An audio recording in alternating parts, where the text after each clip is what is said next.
jennu caala kan nu cabsan ummata fanatiki ideology arabaa qabattee kan deemtu kan lubbuu kunan Jawaariif kenna. Jawaar kun dhalootaanis eessa akka inni ta'e kanallee Oromoon aadaa qabdi. Seenaa qabdi, balbala qabdi. Maaliif kuni lubbuun namaadhaayi isaan biratti iddoo hin qabu. Waan itti amanan namicha Muhammad kun nama haadha buddeenii isaa duutee jennaan reeffa dhaqee wajjin hin ciiseedha namni kun. Hintala obboleessa isaati.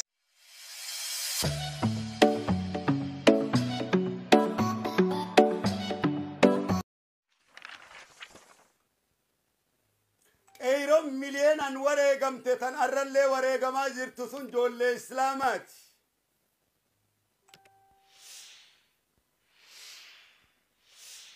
Islaama Oromooti.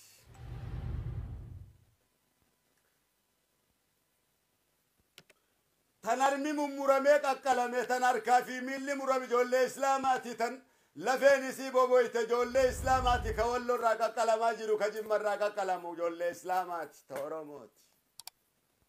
Oromummaa tana ta asiin geesse ijoollee Islaama Oromooti. Ta Ameerikaa tanaa fi Jarman kana keessa, Faransi keessaa fi guutuu addunyaa tana keessa hiriira baatu ijoollee Islaamaati.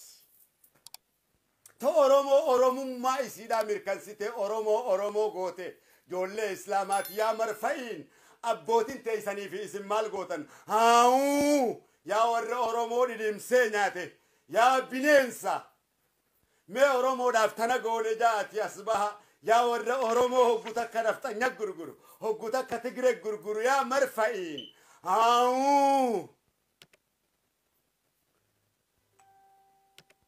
yaa Buda yuuftaniin nu keessaa bahutti jirtan yuuftaniin nu keessa yuufteetiif keessaa isin baasaa jirra yaa marfa'iin waa Islaama Oromoodhaa siifiin hima kumantaman tawaboo jala hiriirtee jirtu marroo keenya tajattu ijoollee Islaamaati. Gootoowwan duubatti hin deebine yoo tan loltu akka waraana abbaa keetiitii miti. Akka waraana abbaa keetiitii miti waraanni keenya kan ture garte waraanni abbaa keetii huddu duubatti dheeysaa ture. Keenya garuu laal gootummaa rasuularraa dhaale yeroo takka dura gadhaabbate yoo lolarraa hambifte duubatti deebi'aan turre inni waaqoo guutuu faadha. Nabii gammadaa faadha. Yaayaa soolee faadha. Mul'is gadaa faadha. Jaarraa abbaa gadaa faadha. Elemoo qilxuu faadha. Allahu akbar falillaahi alhamdu.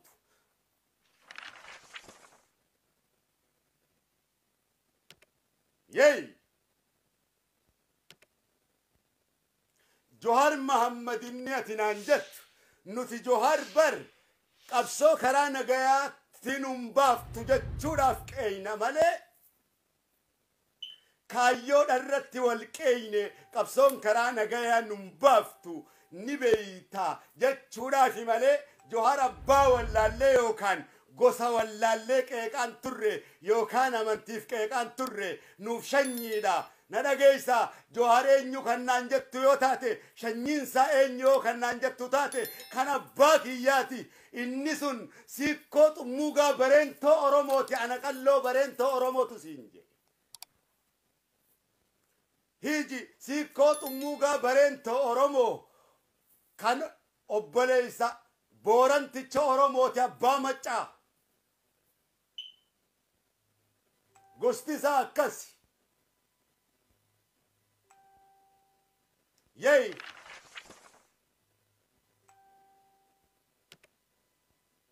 abbaan keessan aloole gaafa geesse isaas akkuma jaarraafaas dhidhimse. Hiji waraabeysa guuguu Joharis dhidhimse nyaate ka akkuma nadhii dhidhimse. Akkuma ijoollee teenya miliyeenaan dhidhimse. Amantiidhaan kophatti baase jaarraadha jee lafarraa duuysise nu duguuge miliyeenaan lafarraa nu fixe madaa meeqa garaa sanitti dhiifannee bar arra Oromummaadha jenne malee silaa arra Somaalee hojii gaffattoo hineeti akka abbaan keenya waaqoo guutuu jee eegarte isin warra Itoophiyaadhaa wajjin nu gubu kana warra Itoophiyaadhaan amantii walii qabu kanarraa achi bilisoomnee jiraannaa takka awaashii gad ilmaan bareentoo gadi mureetiin achi bilisoomsaa ta'e isin jala yaate fixa jechuun danda'a. Barcuma abbootii teenyarra jirra waan ta'eef.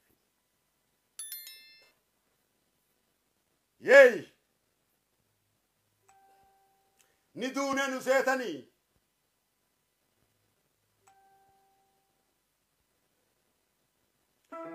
Ni dhorkattanii miti nurraa gad dhorkadhaa jechuu keenya yookaan takkummaa fi Oromummatti amanna jettan taate jechuudha.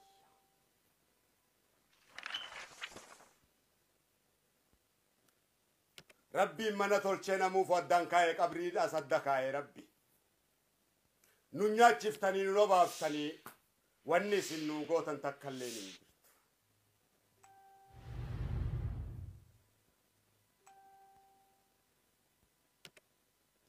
Oromummaan akkanaatiis hin jirtu.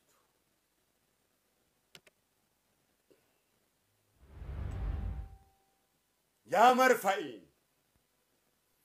abbootii teessani tan Oromummaa arrallee dhiiga qeyroo meeqaa dhiiga ijoollee kiristaanaatis haa'uu abbootii teessan ta wangeela injiilan dhugoomsin haa'uu ta injiilaan nama sobdu haa'uu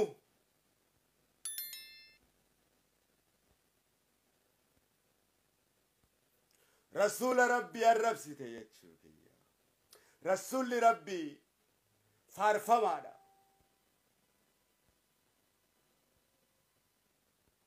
As deebitee warra afaan arabaati ayidooloojii arabaa wallaahi diin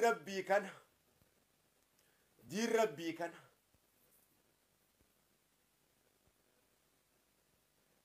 kiristoosis laa ilaaha illallah muhammadan rasuulullah jeeti rabbii tokkichaa sagadaa ba'e. Muhammadis Museenis Abrahaamis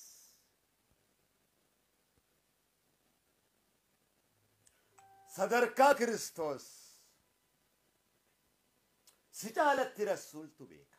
Muhammad keenyatu beeka. Ummata islaamatu beeka. Silaa sadarkaa Kiristoos beeyte Muhammadin yaa ilmoo zinaan dhalate nikaadhaan dhalattee yaati.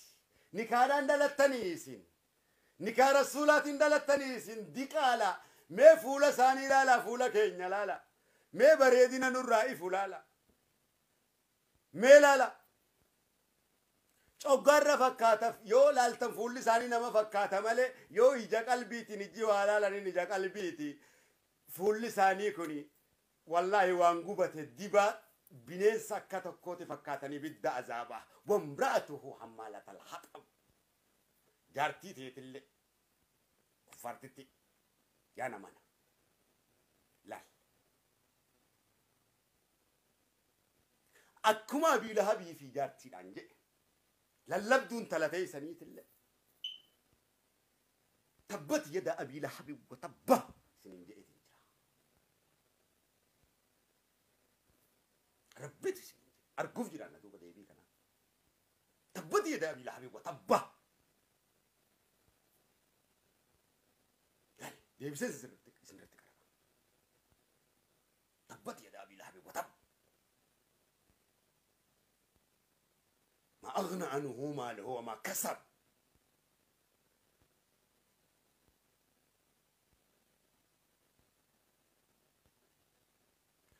سيصلى نهرا ذات لهب